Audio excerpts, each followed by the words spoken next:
nta nkeka ko aba FDLR baramutse batuzwa muri Kongo by'ukuri bazoca baja mu Burundi. Aho nta nkeka iriho. Kumbura ikibazo kizoba gisigaye kizoba ico kumenya ko abategetsi b'u Burundi bazoheza bakemera ko Burundi buba base arrière, ko bazobakira gusa nuko bazoca bemerera kwiba base arrière yo gutera u Rwanda, bakahera ngaho baca bakora ibitero ku Rwanda. Hari n'amajambo Evariste Ndayishimiye wenyene yanavuze mu misi yahera ateye amakenga, kuko yagize ati hamwe Uvira yofatwa. Iryo jambo abantu ntibari hagaze ko cyane ngo baryige. Yagize ati bishitse Uvira igafatwa, nta nkeka natwe tuzoca dutera u Rwanda duciye mu Kirundo. Bisigura ko abazova Uvira azoca bahinzira bakaja gutera u Rwanda. Umvirije uko ibintu ngahe beje kuvugwa byose, kuvuga Uvira niho baba FDLR bafise inguvu zabo muri kano kanya. Rero niyo Uvira yafatwa bica bisigura ko bamwe bari Uvira baca basesekera mu Burundi, nawe acagira ati nanje bagasesekera iwanje sindabagumiza ahubwo cyo ndababazanira mu Rwane ndabacishe mu Kirundo. Je numva arico bisigura. Mwaramutse kuri icano sinkunze kuvuga cyane ibindi bihugu ubwa Rwanda, Ubuganda, Kongo, Tanzania, kiretse mu gihe kumbure hari Murundi ariyo ndiko ndavuga ko na cyane cyane ko je mvuga nti ibibazo by'abanyarwanda n'ubwabo kubisotinga out ivy'abakongore biraba bakongore. Ariko hari ikibazo kimaze imisi kivuga muri Kongo aho Uburundi usanga buri impliqué kubera aribwo burimwo, sino ya Burundi butaba burimwo sinari kuba ndiko ndaranda imitsi FRDC, Interahamwe, FDLR, Intare za Sarambwe, ibintu nk'ivyo. Ico kibazo dufise ubu ni ikibazo kijanye nuko Uburundi bwagiye muri iyo ntambara bwabaye impliqué d'une manière ou d'une autre, ku mpamvu nyinshi jewe ntazi abandi bashaka gusigura uko canke kuriya. Navuze nyinshi kuko kenshi na kenshi impamvu officielle hari gusanga atariyo, hariho envol économique abantu benshi banegirija impamvu z'ubutunzi ndaza kushikako. Ariko ikintu gihagaritse umwitwariko ku Barundi batari bake uvyo ndiko ndumva kuri internet n'ubwoba novuga bufashe ku bintu bibiri. Ikintu ca mbere no kuvuga ngo kubera Uburundi bushigikiye leta guverinoma ya Kongo, birashoboka ko niyo intare za Sarambwe zitsira. Ariko umuntu yoziguye ikintu ca intare za Sarambwe bakivanye hehe ndacumva mu Banyarwanda. Okay, mu gihe M23 AFC je ne sais pas yotsinda ko yoca ishobora ngo kuguma ngo ibandanya n'Ibujumbura. Ubwo nico ni ca mbere. Personnellement ico ndakidismissinga kumvo nyinshi harimo imvo za legitimacy. Burya intambara kiretse ibikoko, intambara ni ikintu strategique, ni ikintu kandi novuga ko kiba kirimwo ico no kwita volet diplomatique. Rero nta legitimacy nta claim M23 ifise mu Burundi. Muri Kongo bavuga ati turabakongo tuko turondera ibi na biriya nk'ibisanzwe, ariko muri nta kintu bari kwaronderayo, kandi iyo ntambara ntiyobafasha uvyihweje kugira intambara ature front ntivyoroshe. So ico sinagifata. Ikindi kijanye n'ico nagisa mu gume no kuvuga ngo hariho ama groupe robere za ndagutakiye mbega ni Inde Tabara ngo boca bafasha.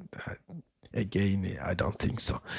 Naravuze ku bintu byinshi byotuma armed conflict mu Burundi yogora umuntu yoyitangura yomugora en fait avuye hanze atavuye muri ya system. Bon, mushobora kuraba video nakoze kuri bamvuga inyumvira igihe yakora declaration du genre. Alors fiya ya kabiri, ubwoba bwa kabiri abwo mbona bumeze nk'ubuhangayikishije abantu benshi bari muri opposition numva ari kuvuga kuri internet, nuko hoba hariho ubucuti entre hagati ya CNDD FDD n'umuhari witwa FDLR, nibazo sigura Force Démocratique pour la Libération du Rwanda. Ikintu nk'ico ugizwe ndibaza n'abantu bahunze u Rwanda mu 1994 hashobora kuba harimo abari mu ngabo za Havyarimana, hashobora kuba abari mu Interahamwe, hashobora kuba n'abandi bagiye barokita mu nyuma, mugabo nabo bari contre le pouvoir de Kagame à Kigali. Bon, abantu bavuga ngo bafite relation inashoboka en fait kubera iki mu kwibuka yuko ico gihe baja muri Kongo hari mu 1994 arico gihe CNDD FDD yari itanguye.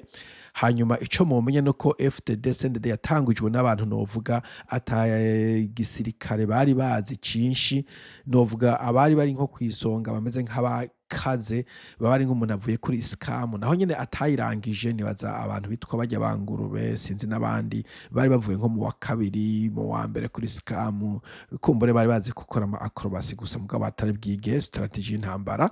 Ni ukuvuga bashobora kuba bari bakeneye umuntu abaha training nk'akarorero, bashobora kuba bari bakeneye abantu babaha formation.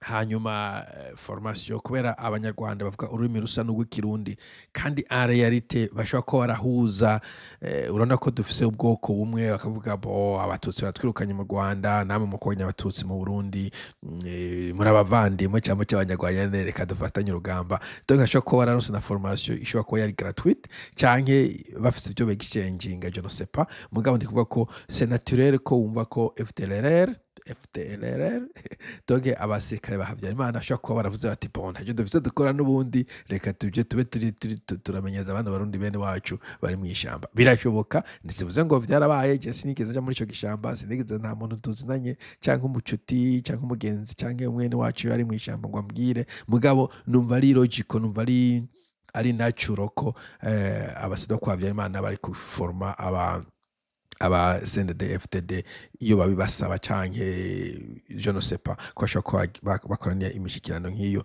Ivyo jewe sinovuga ngo nobihakana complètement kandi sinumva ko yo bari surprise. Remember je hano you are here for the truth, je mvuga analyse yiwanje. Bon, hari bavuga ngo vyuvuga ivyuzi, iyo ndabizi ndabivuga neza, iyo ndabizi ndavyo mvuga, ibi ntavyonze mugabo analyse yiwanje c'est naturel, c'est normal, birashoboka.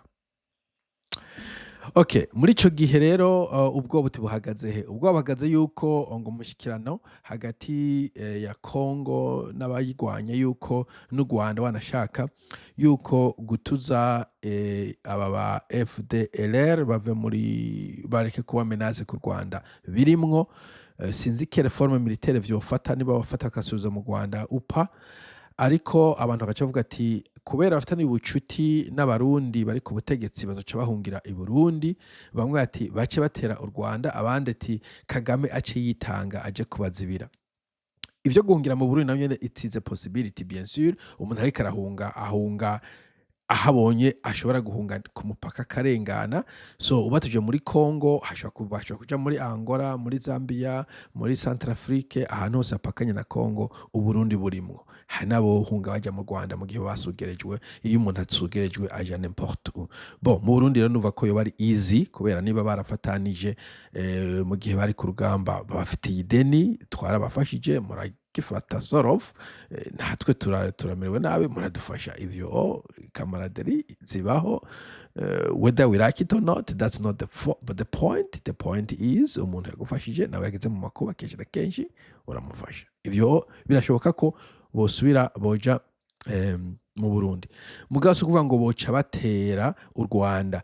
Ivyo naza ko ari false assumptions. Uburundi n'u Rwanda nuvuga ko zamye ari vase communica, warasanga abantu baba opposa Burundi bari mu Rwanda jare yamihari yitwa ubu na za Parpehutu, ugasanga hari n'abapoza b'u Rwanda bari mu Burundi, ditando Havyarimana ditando bagaza yeze kubivuga rimwe, aravuga ati bon narumvize ko hari aba Parpehutu bari ngaho mu Rwanda bariko barakora training, bakazora baduteye ukazobaha inzira bakantera, nanje ndafise abanyarwanda ngaha nzobarungika bakume bagutere.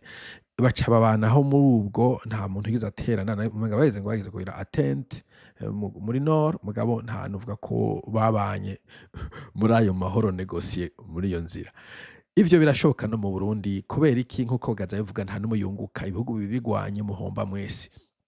nubwo raporo de force yoba iri ku ruhande ruca nk'urundi kenshi na kenshi mu kirundo dukunze kubivuga ngo ingwano uheruka uyitanguye ntumenye ingene uyiheza. Iyo utanguye ingwano ushobora kuvuga ngo uri stronger mugabo ugasanga habaye ama alliance n'ibindi ugasanga uko wayitiziga siko wayisanze. Example novuga yeze typique ni nk'Uburusiya nibaza ko igihe bwatera Ukraine bwari buzi ko ari nk'amezi abiri bakaba barahejeje ico bashaka gukora sindakizi. Mugabo kubera bashyizemo ko point nyinshi ntuzo ya diplomatie internationale haragenda ba mercenaires bavuye muri West habaronga ikibigwanisho biteye ubwoba bavuye muri Amerika no muri Europe harabafata sanction Uburusiya peut-être butari bwiteze ingwano yaciye idura longtemps que prévu. Donc ingwano itanguye ntumenye ingene uyitoza kambiye meme wakarikiriye ama rapport de force. Ico gihe nico gitoneho kenshi ibihugu vyinshi bimaintaininga peace amahoro bivuga ati bon twese twohava tuburiramwo ari mpamvu bamfe tubona nk'ibihugu byo muri Afrika tutugwana cyane kubera kenshi na kenshi sizi ko akiyo dufite cyo kwiyumvira ntitwiyumvira consequence tuvuga swatanya tubanje kwibaza ko iyi ngwano ishobora kudira plus longtemps que prévu kandi ko ishobora gusanga yahengamye ku ruhande butare witeze utsinda ntashobora kumudetermina kandi ingena atsindwa n'ingena atsinda ntashobora kwidetermina avant la guerre avant la fin de la guerre du monde. Alors nibaza ko malgré tout bashobora kubanaho ata kudogoyana aba FDLR bashobora kuja mu Burundi bakaba désarmer nk'impunzi mu zindi canke peut-être bakaguma basura muri Kongo kurondera ubutare. Ico nakivuze kubera iki ce n'est pas seulement de la politique harimo ibintu vyinshi vya economics abantu banegirije muri bintambara canke abantu benshi batamenya ukaguma ngo yakaragwanira abahutura kwagane batutsira kwagwanira karera akagwanira ibiyere akagwanira hima akagwanira power hutu bla bla bla bla abantu benshi bari kugwanira imifuko yaho you never know. Bo kugira ngo video ntibe ndende reka ngezaha ndaja gukora iyindi video kubijanye n'ivyo bijanye nuko harimo abantu hajya baja muri Kongo bagiye kurondera ubutare bishorera.